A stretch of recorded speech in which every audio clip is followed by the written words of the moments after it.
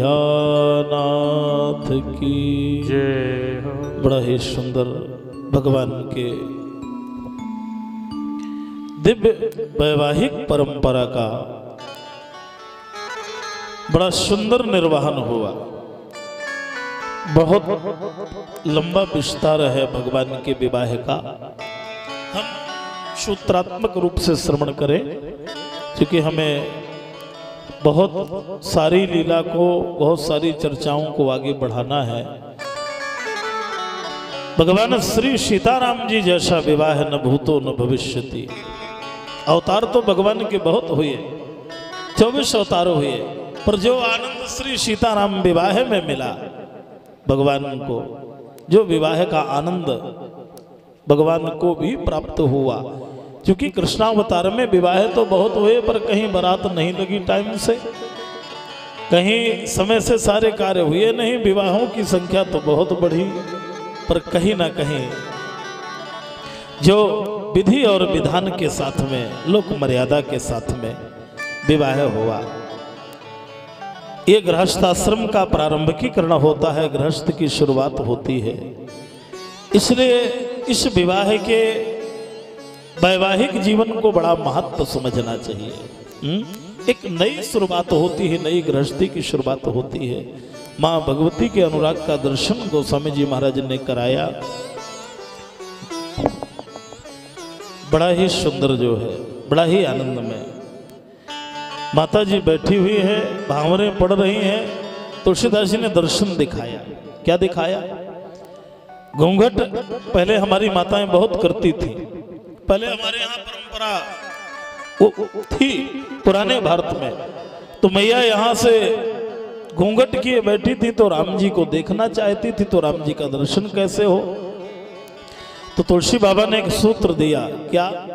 निज पानी मनि महु देखियत मूर्ति स्वरूप निधान की। निज पानी मनि महु देखियत मूर्ति स्वरूप निधान की। चालत न भुज बल्ली विरह भय वश दान की। चालत न भुज बल्ली विलोकन विरह भय वश जान की। विरह भय वश जान की। विरह वश जान की। सुंदर हाथ में कंगन पहने हुए हैं और कंगन में भगवान राम जी का प्रतिबिंब आ रहा है। कंगन में मणि है और मणि में राम जी का प्रतिबिंब आ रहा है। तुलसी बाबा ने कहा, दिखाया कि इतना बड़ा प्रेम,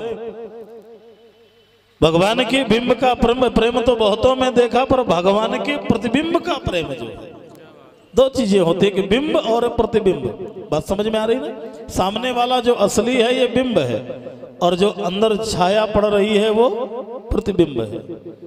जैसे शीशे के सामने खड़े होते हैं तो सामने वाला जो खड़ा है वो बिंब है और अंदर जो दिख रहा है वो उसका प्रतिबिंब है। पर कभी कभी बिंब से भी प्रेम है और उसके प्रतिबिंब से भी बड़ा प्रेम है। ऐसा नहीं देखा कभी। तुलसीदास जी महाराज ने दिखाया। निज पानी मनि महु देखियत मूर्ति स्वरूप निधान। और क्या कर रही हैं? चालत न भुज बल्ली विलोकनी। हाथ नहीं हिलाती हैं। अगर हाथ हिलाएंगी तो मूर्ति चली जाएगी, और जब मूर्ति चली जाएगी तो दर्शन चला जाएगा। इतना बड़ा प्रेम है हमारे। यहाँ की माताएं बड़ा सुंदर एक भाव गाती हैं। कंगन बरकर कमलन धारे, अपलक हेरे पलक न टारे, मन महु निज प्रतिबिंब निहारे। वही भाव है, एक जैसा है। कंगन बरकर कमलन धारे, अपलक हेरे पलक न टारे, मन मोहनित प्रतिबिंब बाम आसन पर, हाँ बाम आसन पर बैठे सिया जान की भानुकुल कमल भानु। बाम आसन पर बैठे सिया जान की, बाम आसन पर बैठे सिया जान की भानुकुल कमल भानु की। बाम आसन पर बैठे सिया जान की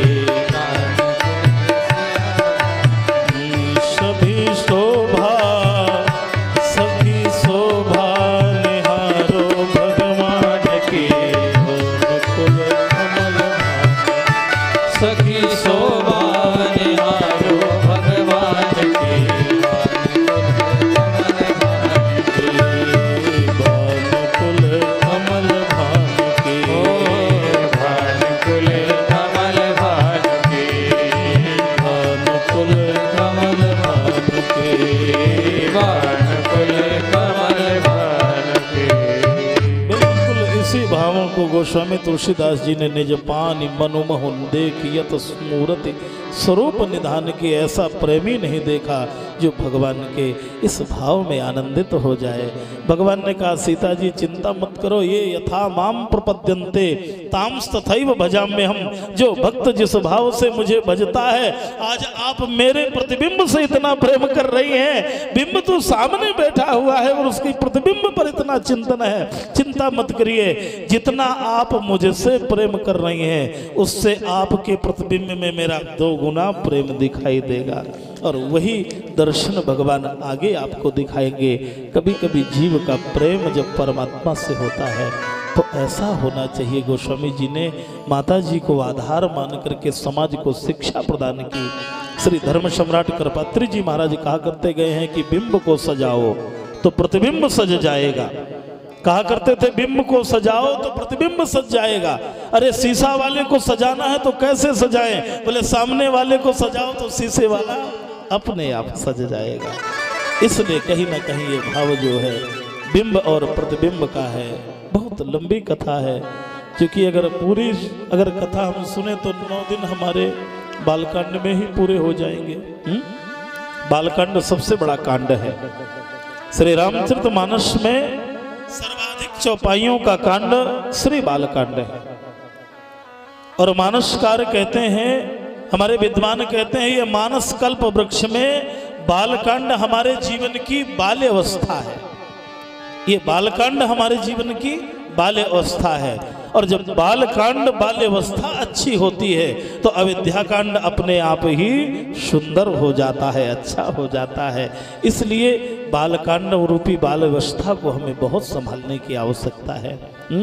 दूसरा भाव हमारे संतों ने दिया, रामचरितमानस को भगवान का श्री विग्रह बताया तो बालकांड भगवान के चरण है और अविद्याकांड भगवान का मध्य भाग है। दूसरे भाव में देखा जाए तो कल्प वृक्ष में बालकांड इस कल्प वृक्ष की जड़ है और अविद्या कांड जो है तना है, मध्य का स्वरूप है। और तीसरी बात आपको सुनाऊं कि बालकांड ऐसा है जहां प्रथा प्रधान है, जहां प्रथाओं का निवारण बहुत होता है, निराकरण बहुत होता है। अभी ये प्रथा बाकी है, अभी वो प्रथा बाकी है। जैसे परंपरा हमारी होती है ना, जन्म से लेकर के अंतिम समय तक परंपराएं होती हैं, तो बालकांड प्रथा प्रधान है और अविद्याकांड व्यथा प्रधान है। जहां जाने कितनी व्यथाओं का सामना करना है, अभी एक नहीं अनेक समस्याओं का सामना करना है। कभी कभी हमारे जीवन में भी ये समस्याएं आएंगी बंधु।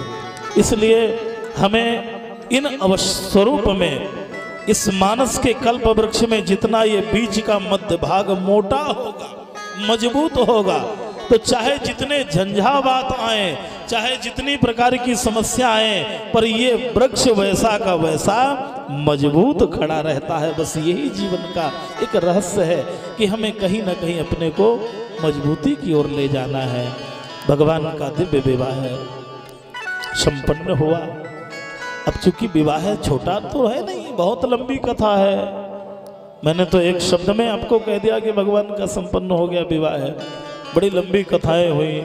दूत अयोध्या पहुंचे, दशरथ जी को सूचना मिली, फिर वहां से श्री राम जी की, लक्ष्मण जी पहले विद्यमान थे तो यहाँ श्री भरत शत्रुघ्न पहुंचे, सारी बारात पहुंची, सारे लोगों ने वहाँ सत्कार हुआ, सारे कर्म हुए, सब कुछ हुआ। पर विशेषता ये है कि श्री राम विवाह में गोस्वामी तुलसीदास जी ने बालकांड की फलश्रुति का स्मरण कराया। हर कांड की फलश्रुति है। बालकांड सुनने से क्या मिलेगा, अयोध्या कांड सुनने से क्या मिलेगा, लंका कांड सुनने से क्या मिलेगा, सुंदर कांड सुनने से क्या मिलेगा।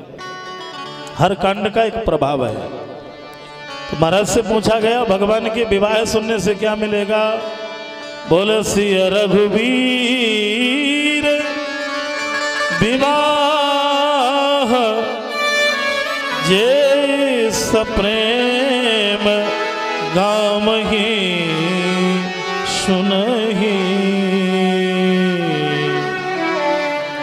तिनके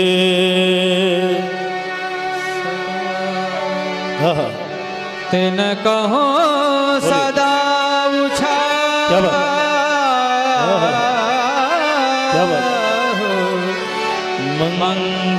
मंगलायतन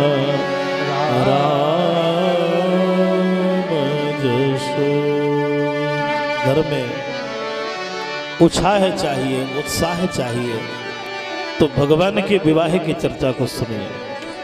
तुलसी बाबा ने फलश्रुति किया कि घर में उत्साह और उत्साह तब आएगा जब भगवान के सुंदर मंगल विवाह का स्मरण करेंगे। हम लोग राम जी के विवाह की कथा को सुने तो घर में मंगल ही मंगल हो जाए, घर का सारा अमंगल दूर हो जाए।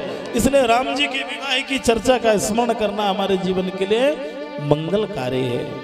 सुंदर भगवान का विवाह हुआ, बारात लौट करके आई, श्री अवधपुरी में भगवान पधारे और गोस्वामी जी महाराज ने यस्यांके च विभाति भूधर सुता देवा पगा मस्तके बाले बाल विधुर गरे गलेज गरलम यस्यो रसिक ब्यालराट सोयम भूत विभूषण सुरबरा सर्वाधिप सर्वदा सर्वः सर्वगत शिव ससिनिभा श्री शंकर पातु माम। भगवान शंकर जी का स्मरण किया, प्रणाम किया और प्रणाम करने के बाद भगवान श्री राम जी को प्रणाम किया। नीलाम्बुजश्यामल कोमलांगम सीता समारोपित वाम भागम पाणव महासायक चारु चापम नमामि रामम रघुवंशनाथम। इस श्लोक में हमारे विद्वानों ने राम जी की सारी कथाओं को, सारी लीलाओं को घटा दिया। हमारे विद्वान संत जो हैं इस श्लोक में सारी भगवान श्री राम जी की लीला का स्मरण करा दिया। तुलसी बाबा ने पुनः गुरुदेव के चरणों का वंदन किया। श्री गुरु चरण सरोज रज निज मन मुकुरे सुधार बरनौर रघुबर विमल जस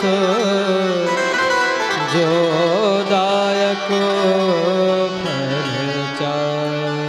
बालकांड में गुरुदेव जी का स्मरण किया और अयोध्या कांड में स्मरण किया। बालकांड में गुरु जी के चरणों की धूल का जो जगह इस्तेमाल किया, एक गुरु जी के चरणों की धूल का अंजन बनाया जो आंखों में लगाया जाए, और एक गुरु जी के चरणों की धूल का चूर्ण बनाया जो शरीर के इस विकार को नष्ट करने के लिए गुरु जी के चूर्ण की आवश्यकता है। अब फिर गुरु की आवश्यकता पड़ गई। उन्होंने कहा महाराज इस मन रूपी मुकुर को, मुकुर माने होता है शीशा, निज मन मुकुर सुधार। मुकुर माने जोर से बोलिए ना, शीशा। और शीशा सबसे अच्छा साफ किस में होता है मालूम है? पानी से साफ नहीं होगा, कपड़े से साफ नहीं होगा। प्रयोग करिए घर में जाकर के, और किसी दिन जाके धूल से साफ करिए उसे।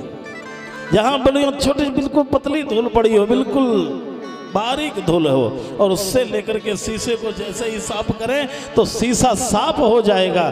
तुलसी बाबा ने कहा ये हृदय भी शीशा है और इस शीशे हृदय रूपी शीशे को साफ करने के लिए मुझे पुनः गुरुदेव की चरण की धूल की आवश्यकता पड़ गई। तुलसी बाबा ने मानस में एक शब्द और कहा, मुकुर मलिन यरो नयन बिहीना, मुकुर मलिन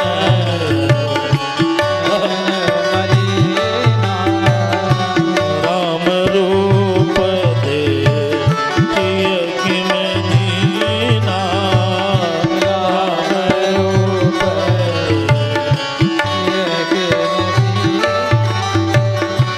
राम रूप देखिए किम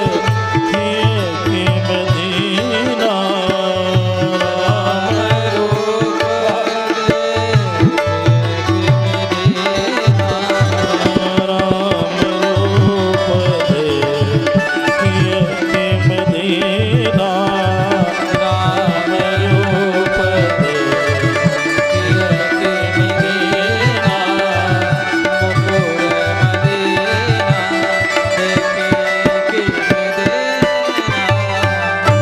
स्वामी जी ने दो उदाहरण दिए। एक उदाहरण दिया, कभी कभी मुकुर मलिन और नयन विहीना। यहाँ निज मन मुकुर सुधार, बहुत ध्यान से सुनिए, बड़ी महंगी चीजें हैं, बड़े ज्ञान की जो चर्चा है हो रही है। बिल्कुल आप भाव को एकाग्र करके रहिए। जैसे मुकुर माने शीशा, और गोस्वामी जी ने दो भाव दिए, मुकुर मलिन कभी शीशा भी गंदला हो जाए और नयन विहीना, नयन विहीना रह जाए। और जब दोनों नहीं रह गए तो राम रूप देखिए किम दीना। अब राम जी का रूप कैसे देखा? संस्कृत में एक भाव आया है, लोचनाभ्याम विहीनस्य दर्पणः किम करिष्यति। जब नैन ही नहीं तो दर्पण क्या करेगा? अरे मुखड़ा क्या देखे दर्पण में, आया है ना। जब शीशा तो ठीक है पर आंख नहीं है, और यहाँ तो दोनों बीमारी चल रही है।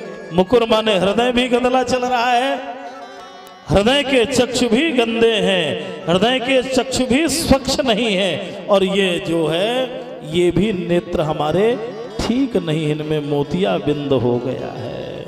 ये संसार की बुराइयों ने इतना भरा, इतना आंखों में छिप गई, ये आंखों में ऐसी समा गई कि संसार में जहाँ भी जाए ना तो ये आंखों में अच्छा कम दिखाई देता है, बुरा ज़्यादा दिखाई देता है। बंधु, हमें इन्हें सुधारने की आवश्यकता है। जैसे जानकी कुंड में नेत्रों का ऑपरेशन होता है ना, नेत्र ज्योति मिलती है, वैसे सत्संग भी एक ऑपरेशन है जो ये कहीं ना कहीं ज्ञान की ज्योति को बढ़ाता है, आत्म ज्योति को बढ़ाता है। इसलिए हृदय को शुद्ध करिए, हृदय में बुरे विचारों को मत लाइए, मत सोचिए किसी के लिए बुरा, जो सोचना है तो अच्छा सोचिए।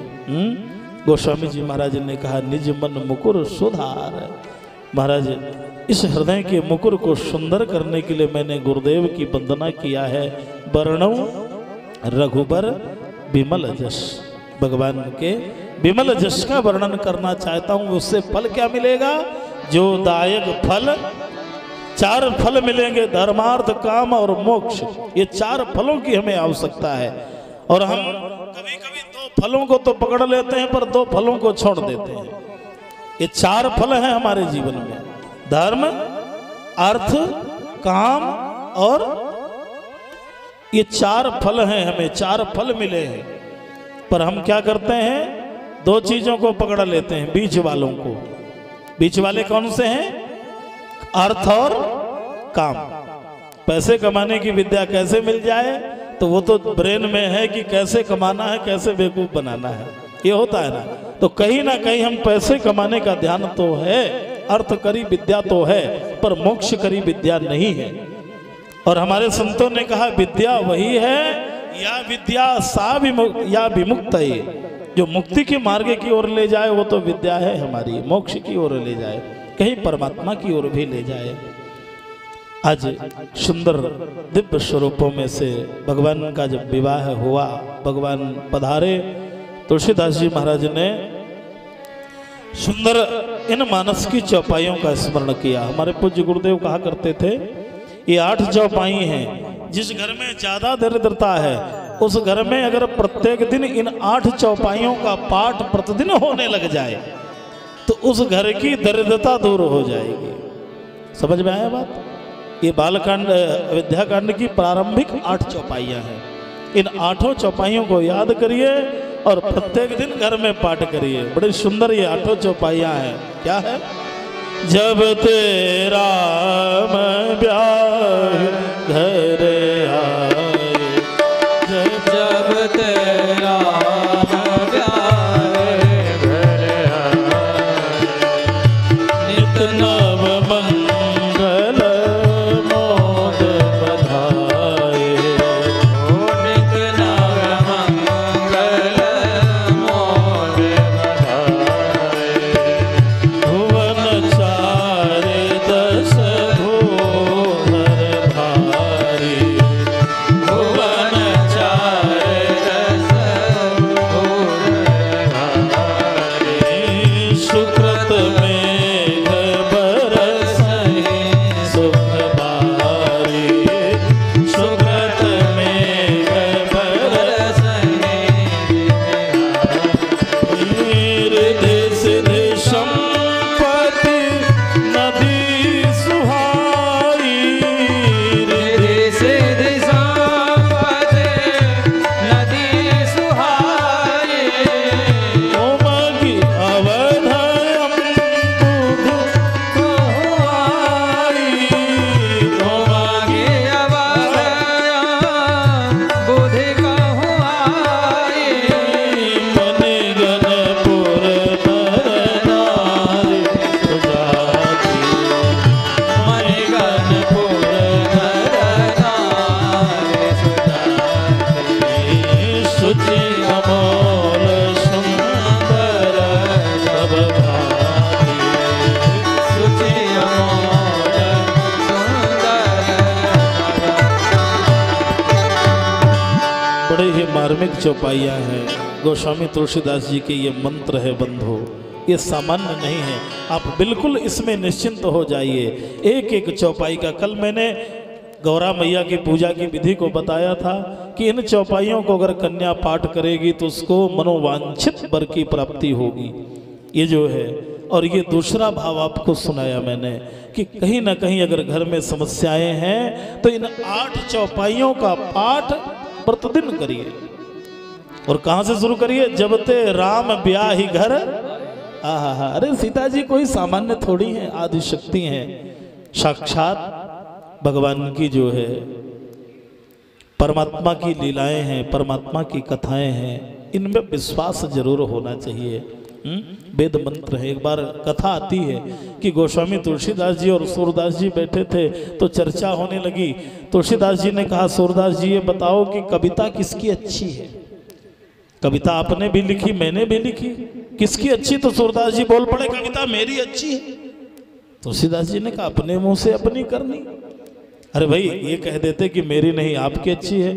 तो गोस्वामी जी ने कहा, भाई मेरी क्या है, मेरी अच्छी नहीं है कविता। तो सूरदास जी ने कहा, महाराज मेरी तो कविता है और आपकी कविता नहीं, कलयुग के वेद मंत्र हैं आपके जो है रामचरितमानस के। ये ऐसे सिद्ध मंत्र हैं, ऐसे सिद्ध प्रयोग हैं कि घर में किसी भी प्रकार की समस्या, कोई भी प्रकार का संकट है तो रामचरितमानस की अनेक चौपाइयाँ हैं जिनका संपुट लगा करके पारायण कर लिया जाए, पाठ करवा दिया जाए या कर लिया जाए तो उसका सारा संकट दूर हो जाएगा। मैं अपनी बहनों से कहता हूँ, भाइयों से कहता हूँ कि ज़्यादा पढ़े लिखे लोग भी रामचरितमानस का पाठ कर सकते हैं और जो कम पढ़े हैं वो भी कर सकते हैं। वैसे तो मानस कोई सामान्य थोड़ी है। रामचरितमानस जो है अद्वितीय स्वरूप है। छहो शास्त्र सब ग्रंथन को रस, गोस्वामी जी ने सब कुछ भर दिया है, कोई कमी नहीं है। पर सामान्य प्राणी भी जिनका आनंद ले सके वो रामचरितमानस है। इसलिए रामायण जी के प्रति आपकी श्रद्धा होनी चाहिए। हर घर में रामायण रखिए। और ये इस अनुष्ठान के बाद में नियम बना के जाइए। लास्ट दिन, अंतिम विश्राम के दिन में एक संकल्प आपसे जरूर लूंगा कि हर घर में 5 दोहा रामचरितमानस के होने ही चाहिए। प्रत्येक दिन आप रामचरितमानस का पाठ करिए, प्रत्येक दिन आप चिंतन करिए। ये सामान्य नहीं है। ये कई भाषाओं में, देश की कोई भाषा देश विदेशों में नहीं जिसमें रामचरितमानस ना लिखी गई हो। एक संत कहते थे कि विवेकानंद जी जब विदेश में गए तो वहां भी रामचरितमानस, विवेकानंद जी विदेश में गए तो उन्हें भी रामचरितमानस का दर्शन हुआ, तो लेकर के लाइब्रेरी में गए, पुस्तकालय में गए, तो उन्होंने ये दिखाया कि मानस तो है पर सबसे नीचे रखा हुआ है, सारे ग्रंथ उनके ऊपर रखे हुए थे। रामचरितमानस सबसे नीचे और सारे ग्रंथ उनके ऊपर रखे हुए थे। स्वामी जी ने देखा, वो सोचने लगे कि ये नाराज होंगे, तो स्वामी जी के मुंह से निकल पड़ा वेरी गुड फाउंडेशन। क्या कहा? अरे बहुत सुंदर है। उन्होंने कहा कि कम से कम जिनका जिस महल की नींव मजबूत होगी उस महल का कभी भी कुछ बिगड़ने वाला नहीं है। ये रामचरितमानस तो नींव है सभी ग्रंथों की, सभी स्वरूपों की। बंधु कभी कभी ये बड़ा ही अद्वितीय स्वरूप है। इन 8 चौपाइयों के पाठ करने से कहीं ना कहीं बड़ा आनंद मिलेगा, इसका ध्यान रखिए। श्री राम जय जय राम, श्री राम जय जय शिवालय खड़ा हो। राम जय राम जय जय राम, श्री राम जय राम जय राम। सीताराम जय सीताराम, सीताराम जय सीताराम। सीताराम जय सीताराम, सीताराम जय सीताराम। श्री राम जय जय राम। श्री राम जय बढ़ाओ। जय राम। श्री राम जय जय राम। श्री राम जय जय राम। कौशल्या के प्यारे राम, कौशल्या के प्यारे राम। कौशल्या के प्यारे राम, कौशल्या के प्यारे राम। दशरथ राज दुलारे राम, दशरथ राज दुलारे राम। श्री राम जय जय राम। श्री राम जय जय राम।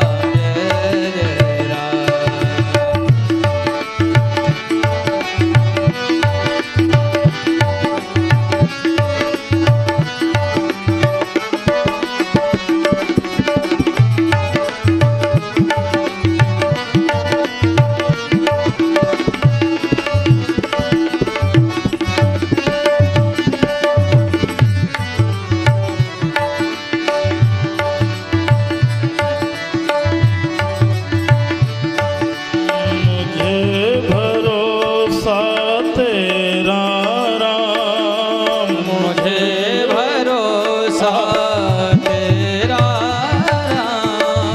मुझे भरोसा तेरा राम, मुझे भरोसा तेरा राम।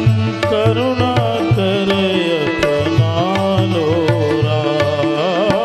करुणा कर अपना लो राम।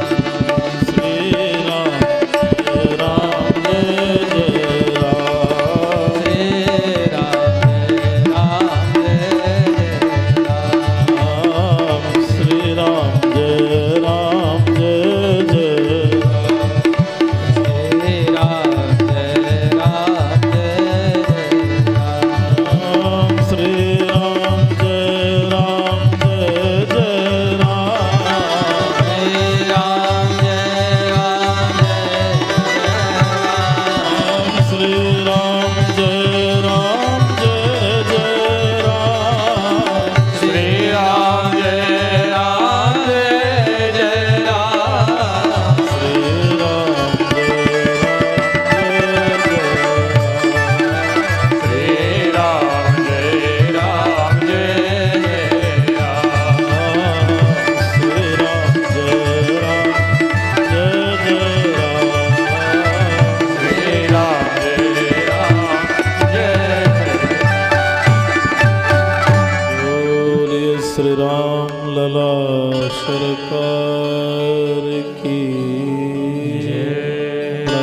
इन 8 चौपाइयों में गोस्वामी जी महाराज ने रिद्धि सिद्धि सब चीज़ों का स्मरण किया। भगवान जहाँ पधारते हैं वहाँ कोई कमी नहीं रहती। रिद्धि सिद्धि सारी 8 सिद्धियाँ 9 निधियाँ सब कुछ वहाँ जाती हैं। अरे भाई परमात्मा जहाँ पर ब्रह्म बैठ जाए अब वहाँ कोई कमी रह जाएगी। हमारे महात्मा कहते हैं नवागता बहू आती है वधू आती है तो लोग माताएं मुख देखती हैं। अब मुख देखती हैं तो कुछ देना भी पड़ता है। अब ऐसे थोड़ी मुंह देखेंगी, मुंह दिखाई में कुछ देना पड़ता है। तो सबने कुछ दिया कि कई मैया ने कहा आज से इस कनक भवन को ही मैं जनक नंदिनी को भेंट किए देती हूँ मुंह दिखाई में। अब कनक भवन मिल गया।